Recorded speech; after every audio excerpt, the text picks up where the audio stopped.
Tonight, we're covering a story that sounds impossible at first glance, because on paper, nothing about it makes sense. The UK is facing its worst housing shortage in modern history. Yet billions of pounds worth of land meant to fix that shortage has just been declared effectively worthless.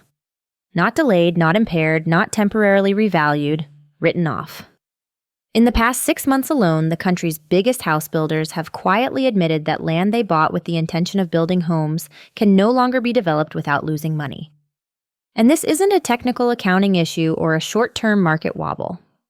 This is a systemic failure unfolding in real time, one that reaches far beyond developers and construction sites and directly into pensions, employment, home ownership, and social stability. The numbers involved are staggering, but the silence surrounding them is even louder. Homes have planning permission. Builders own the land. Demand has not disappeared, and yet construction is collapsing. What we are witnessing is not a housing slowdown. It is the discovery that large parts of the UK housing system no longer work at all.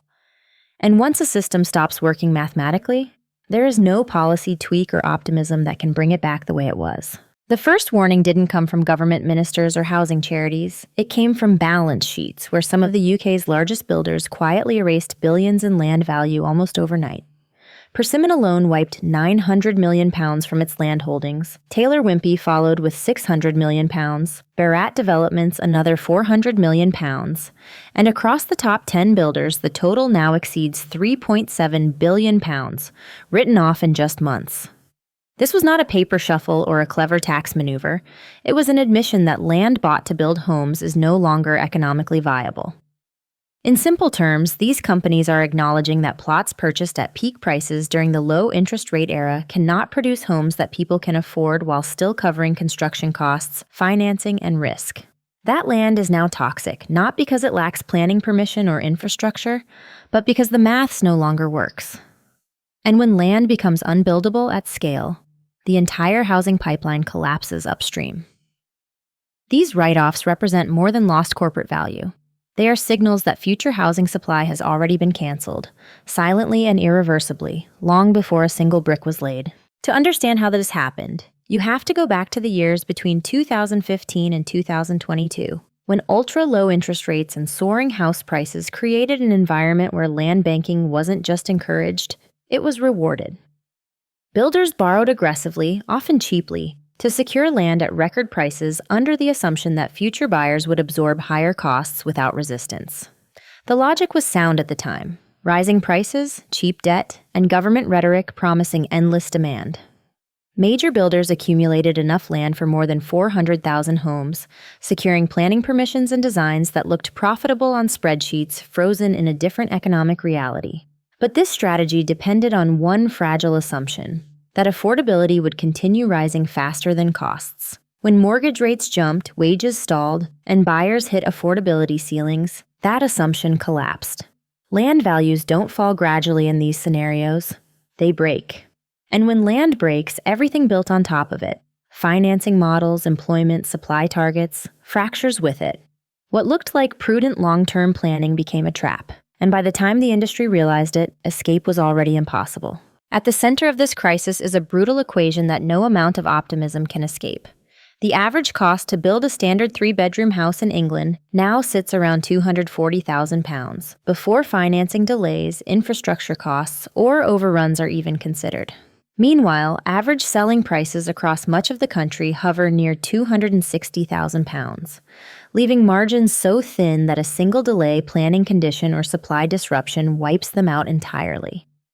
In many regions, the situation is worse. Builders would need sale prices of £400,000 just to break even on land purchased during the boom, yet buyers struggle to afford half that amount. This is why approved developments are not being built, despite political pressure and public frustration. Builders are not hoarding homes. They are avoiding guaranteed losses. And crucially, planning permission does not protect profitability. A site can be fully approved, fully designed, and still be economically dead. This is the moment where housing stops being a policy issue and becomes a mathematical one, and mathematics does not negotiate. Even if builders wanted to absorb losses and push forward, most physically cannot because development finance, the oxygen of construction, has been cut off. Banks lend against land value and projected sales, and once land loses credibility as collateral, lending stops. Quietly, decisively, and with no public announcement, major lenders began withdrawing. HSBC halted development lending to builders under £100 million turnover, Lloyds slashed its exposure, and Santander stepped away from land deals altogether. This didn't just hurt small builders, it removed the foundation of the entire supply chain. Without finance, projects stall, suppliers go unpaid, firms collapse, and banks then point to those collapses as justification for further tightening. It becomes a self-fulfilling shutdown. This is not risk aversion, it is risk recognition. The banks see what the public debate hasn't yet fully grasped. That much of the UK housing market is no longer financeable at scale. What makes this crisis fundamentally different from previous downturns is that even if demand returned tomorrow, the industry lacks the capacity to respond. Construction is suffering a skills extinction event. Bricklaying apprenticeships are down nearly 80% since 2019, carpentry training has collapsed, and plumbing pipelines are barely functioning at all. The average construction worker in the UK is now over 50 years old, and within a decade, half the workforce will retire with no replacements behind them. Younger workers watched their parents endure boom and bust cycles and chose stability elsewhere. At the same time, experienced tradespeople are leaving the country in large numbers, lured by higher wages and secure pipelines in Australia and Canada.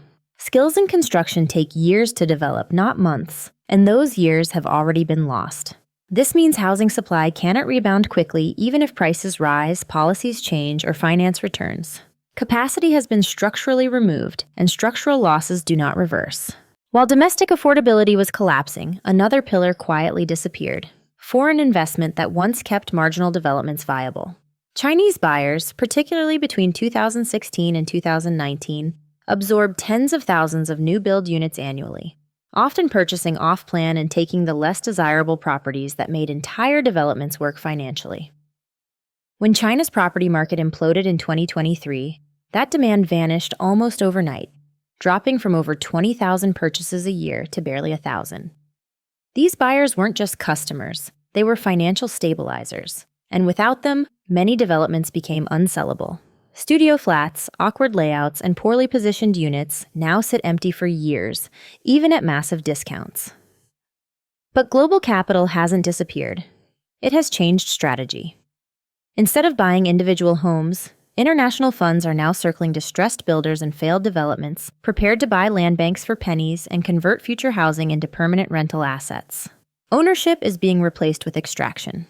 Perhaps the most underreported dimension of this crisis is how deeply pensions are embedded in it. Major UK pension funds hold direct stakes in house builders, own the land they lease, finance the bonds they issued, and depend on the commercial property ecosystem surrounding construction.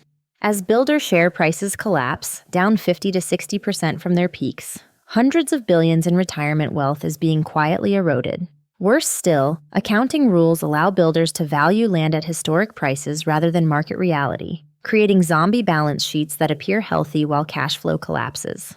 Auditors are now attaching going concern warnings to accounts, a technical phrase that translates to a single brutal truth: this company may not survive another year. When builders fall, the losses don't stop with shareholders. They cascade through pension funds, insurers, and public finances, multiplying the damage far beyond housing. What emerges from all of this is not a temporary crisis, but a permanent shift. Housing supply is falling toward levels not seen in generations, even as population pressure rises. The government faces an impossible choice: allow the private building sector to collapse entirely, or intervene at a scale it cannot afford. Emergency legislation is already being drafted, not to restore ownership, but to manage fallout: temporary housing, property requisitioning, and social containment. Meanwhile, international capital is positioning to become the landlord of last resort, acquiring land cheaply and renting homes back to a population locked out of ownership indefinitely. Scarcity economics will reward possession, not productivity. And once replacement becomes impossible, every existing home becomes irreplaceable. This is how a housing shortage transforms into a housing impossibility, not through a crash, but through arithmetic. And when arithmetic decides an outcome, there is no appeal, only consequences.